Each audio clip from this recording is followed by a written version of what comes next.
Before we get started on today's part, there's a few ground rules.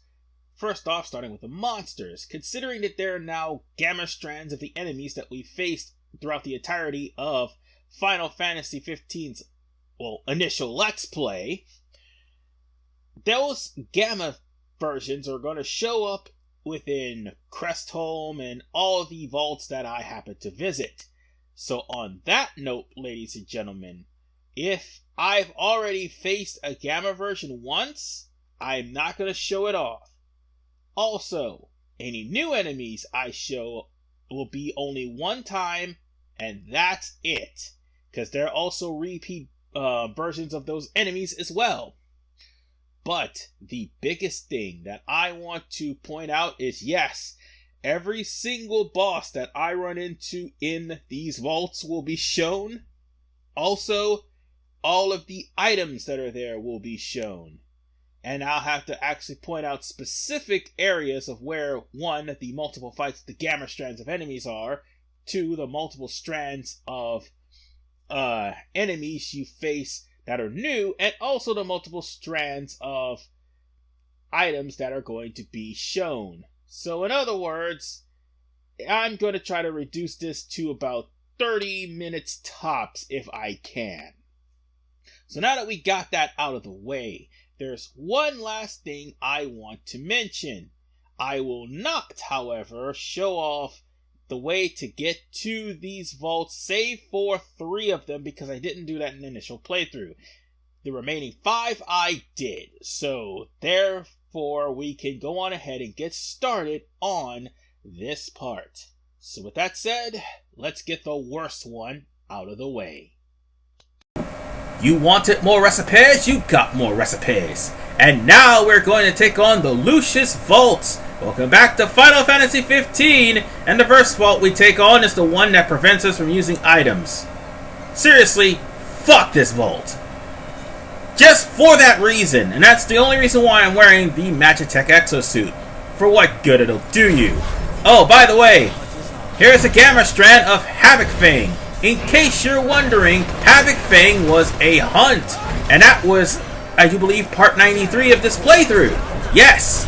So, with that said, ladies and gentlemen,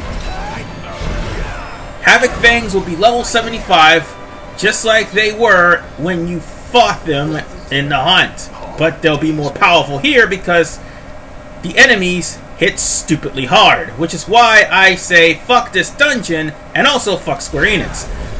But before we get into that, hobgoblins. They're practically majority of the dungeon. In case you haven't seen where their locations were, you might as well pause the video because they go by 3 minutes fast. Anyway, the reason why I say fuck Square Enix is because of the fact that thanks to their new update, which is update Royal Edition, I do believe,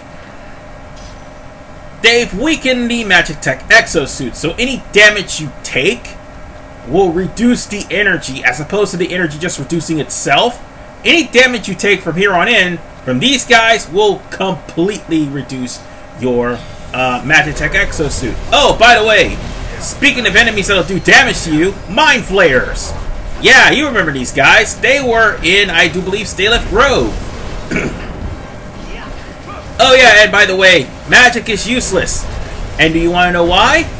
Due to the new update, it will actually destroy your Magitech exosuit faster, or at least take the paling away. But yeah, fuck Square Enix for that. And to make things even worse, when they implemented Omega, which is a thing, yes, in Royal Edition they have implemented Omega, Magitech exosuit is completely worthless. Now, to anyone who bitch about people using the Magitech exosuit to complete the game, fuck you, because it was the game journalist that caused this to be added on in the first place, along with episode Gladio and the fixes to chapter 13. Now then, we're going to take on some goblins, and goblins make up the majority of this vault, which is why I say fuck this vault, because Square was so lazy they couldn't make up new enemies, so they took goblins and hobgoblins and made it 3/4 of the dungeon, and added some powerful enemies later on. I mean, there's 2 strands of Havoc Fangs, and that's it. I'm only showing off, again, 1 instance of Gamma strands of enemies. And trust me, this is a Gamma strand, which is why I'm showing it off. Otherwise, I would have completely skipped it. Anyway, next victim on the list. Actually, there's no victims yet. There is something special about this place. This is the only place you can autosave and heal. There are 4 havens throughout this area. And by the way, one of those havens happened to have a Mithril Ignot, which used to have a Platinum Ignot, but it's been replaced thanks to Update 117, along with something else unpleasant I'll get to later. It's best to camp here because it'll autosave.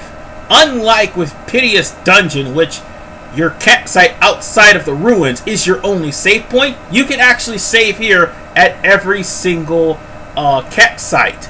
So if push comes to shove and your Magitech exosuit is almost out of energy, just save it. And if you're on the Windows version, which is practically the Xbox One version, just turn the game off while it's playing and turn it back on, and the exosuit would actually recharge itself after 20 hours instead of 20 minutes, thanks to the update. Seriously, fuck you, Square, for taking away the only thing that makes this dungeon bearable. They expect you to come in with the Grand Chamberlain, but the problem is, the Grand Chamberlain in Falso Hollow only works if Ignis is alive. Yeah. And you're about to see why that's a problem. See that over there? Yeah, you see that? That is a Marlboro, ladies and gentlemen. Marlboros suck. And there are 2 places where you fight these assholes. I do believe you fight one of them here, and you also fight another one. No, actually you fight 2 of them later on. Hold on a minute. I think I have my captions misplaced. Could you excuse me? Wait, actually no. No. I did that on purpose to show off the blue diamond bracelet, which happens to be here. I've got nothing left. Yeah, I did that on purpose to show off the blue diamond bracelet. Now, on to the next challenge up for bid. Alright, this thing. And this is also the unpleasant surprise that Square left in basement 49. No, the 49th floor of the basement, that's right. Because that used to be where goblins resided. There were like 8 of them. It's been replaced with this fucker. Yeah. Bear in mind, we're facing a palette swap of this guy when we go lower into the dungeon. Oh, yeah. By the way, bear in mind that you need to have the thermosuit, or at least something to protect you from fire, lightning, and ice. Because guess what? This guy is going to destroy you. He is going to murder you if you are coming in without at least the Magitech exosuit. He will crush you. Oh, and by the way, make sure you eat Golden Tail soup to increase your recovery, but more importantly, try to eat other items too that try to increase your resistances, and also try to make sure that you eat other foods to try to reduce the damage that you take from any of the enemies. Because trust me, you're going to need it. And yes, it's storming down raining outside. If that's what you're picking up, I apologize. And also, if you hear my fan in the background, I'm in Tampa. It's August and it hasn't even became summertime yet. I mean, not fall actually. It hasn't become autumn yet. So it's still going to be hot as hell. Hell, it's going to be hot as hell even in autumn. That's what happens when you live near the equator. Anyway, try to do the best you can to use daggers. Oh, my suggestion, put on the Zwill crossblades. That will make this fight a hell of a lot easier. I forgot to do that almost all the way down to the end of this dungeon. Excuse me, there's something in my throat. Yeah, make sure you put on the Swill Crossblades in order to fight this monstrosity and just about every other enemy in the game. Oh, by the way, this is where you get a Soul of Thamasa. Yeah, but there was another fight where that bastard had a battle and you don't get jack shit from it. Oh, by the way, B18 is where you find... No, basement floor 18 is where you find the onion bangle. And I managed to get a sapphire bracelet out of that fight too. Kind of awesome, actually. And now, it's time for us to take on brain flares. Jesus Christ, these things. They're the tougher version of mind flares. And they're the ones that's going to cause you the most trouble. If the mind flares don't already do it. Or Jormungand. Or Jormungand. Or Jormungand. Okay, I mispronounced his name. It's Jormungand, but still. They'll be the ones costing you the most trouble because they're more than likely going to cause instant death. Guess what? Ribbon does not protect against instant death in this game. There are things that do, but unfortunately it's not going to help much for all of the damage that it do. So yeah, there is that. And now it comes down to the Iron Giant next. Yes, the Iron Giant has about 2 appearances here as well. Well, actually, him, Havoc Fane, I think one other monster has 2 appearances. And also Jormungand had 2 appearances. Brain Flayer, on the other hand, had 3. So if you see Brain Flayer, that meant you know you're getting close to the end of this dungeon. But yeah, it's this fucker right here that actually does the most damage to my Magitech exosuit. Because there's 2 of these assholes. And I think there's another floor where there's 4 of them. And I think it's the one after the one that had goblins. So yeah, this guy can be a pain in the behind. Although if you use great swords, this will make things a hell of a lot easier. But no. I was stupid enough to use magic. Just for the record, folks, don't use magic, even if it's heal cast. Because while it's supposed to heal you, it will hurt you. And the healing magic only lasts so long, and I do believe using potions and high potions will make the healing weak. So bear that in mind if you try to come to this dungeon like that. I'm not saying that what I'm doing is the be-all definitive way to beat this dungeon. This is one of the ways you can beat the dungeon. Because guess what? Square reads all those clickbait titles and look at all those clickbait videos that says that things are the definitive way to beat something, and they purposely update the game just to try to make the clickbaiters look bad. Even though the clickbaiters do that themselves by clickbaiting. But I'm not going to go that route. I'm going to just tell you that this is one way to do it, and it's only available until, once again, another update comes. And once that update comes, chances are the Magitech exosuit's going to get another hit. So bear that in mind. So if you want to try to beat this, use this strategy if you want to. Use that at your own risk, or use any other strategy if you like. And, oh, yeah. Once again, I fucked that up. I showed off the the blue diamond bracelet, like, after I beat the Marlboro. But yeah, this is officially the blue diamond bracelet, and at the same time the Marlboro happens to be on B22. Well, basement floor, no, the basement floor 20. Okay, the 22nd basement floor. There's 2 Marlboros in the 22nd basement floor. I think there was a Mulberdoom somewhere. No, there wasn't. Thank God. Thank God there wasn't a Mulberdoom. I would be pissed if there was. But we managed to beat the monster there. And now, it would be in your best interest to equip the it will be in your best interest to either equip the Swill Crossblades or the Orichalcum. Either way, it doesn't matter. Orichalcum, while it would do severe damage to just about everything here. Oh yeah, by the way, Utu. They will probably be the signature that you are getting way too close to the end. But, it would be in your best interest to either use the Orichalcum or the Swool Crossblades. While the Orichalcum does do damage to enemies. And by the way, I'm showing off my magic here.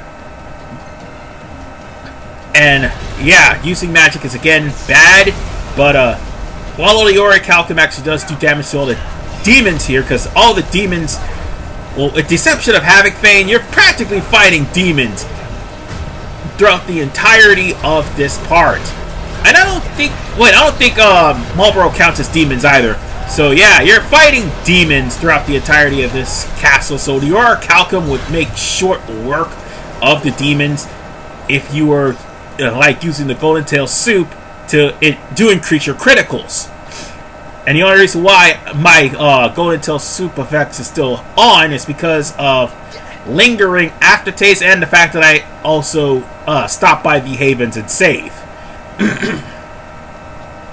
But if there's one thing that I want to mention, it's this thing, the Elder Carol. There was another room, B48, where two Elder Carols appeared.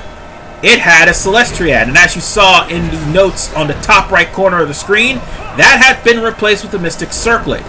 Again, let me stress enough, magic is BS in this game. Well, not in this game, but rather in this area. Because if you don't have Heal Cast, the magic that you use will more than likely hurt you. Celestriad will actually reduce the thunder damage done from this asshole, and the fire damage done from the two Jormungandrs in this base, not to mention the bosses below you, and not to mention the thunder damage from the Utu. Oh yeah, I almost forgot. Utu is a Gamma Strand, because you fought Utu in Lucis, if I'm not mistaken, right before you actually went to confront Arden for the final time. So yeah, that was practically the thing. And oh yeah, I took a real hard hit. I'll be right back. And I'm back. Yeah, I had to step off for a little bit and actually do something about my Magitech Exosuit being in low energy. So now it's time for us to deal with the Serpentris. Yes, the Serpentris is a more powerful strand of the Naga. These guys are actually the new enemies here, other than the Brain Flayer and also the boss that we're about to go to. But these guys, daggers are your friend. The Swool Crossblades will definitely help you out. Unfortunately, my dumbass has the Ultima Blade. I don't know why, but it does. Oh yeah, by the way, if I'm not mistaken, there is a new update. And by the way, I'm using Gravispear to try to make things easier on myself. Gravispear actually works. Trust me, it works perfectly, just like Piercer. There is one thing I need to say. The new updates also made it to where all of the outfits that Noctis and his gang wears have effects now. So bear that in mind. That includes the Assassin's Creed's outfits as well. And now we've come to the boss himself on the 60th basement floor, Bifrost. Daggers are your friend against this thing. And make sure that you have at least a 75% charge against Bifrost. Because guess what? This guy hurts. He hurts a lot. Because the last time I tried to come in here with this guy, he fucked my shit up. And that was my very first attempt. And you know what? I would actually show off that first attempt in part 2. Because I just want to get this over with. And that, and also because of the fact that the next area that we're going to be going through is going to be shorter than this. So yeah, I'll show the first attempt of me coming here, my very, very first attempt of me coming to this place in part 2. Because I was trying to actually power through and I failed miserably. But yeah, all you have to do is practically use daggers and use Ignis's Libra Elementia. He's going to be the only one doing the damage. Or if you want to use enhancements, where Ignis, who would probably find his weakness already, would use ice to deal severe damage to Bifrost. And Bifrost is about to die, and he is dead.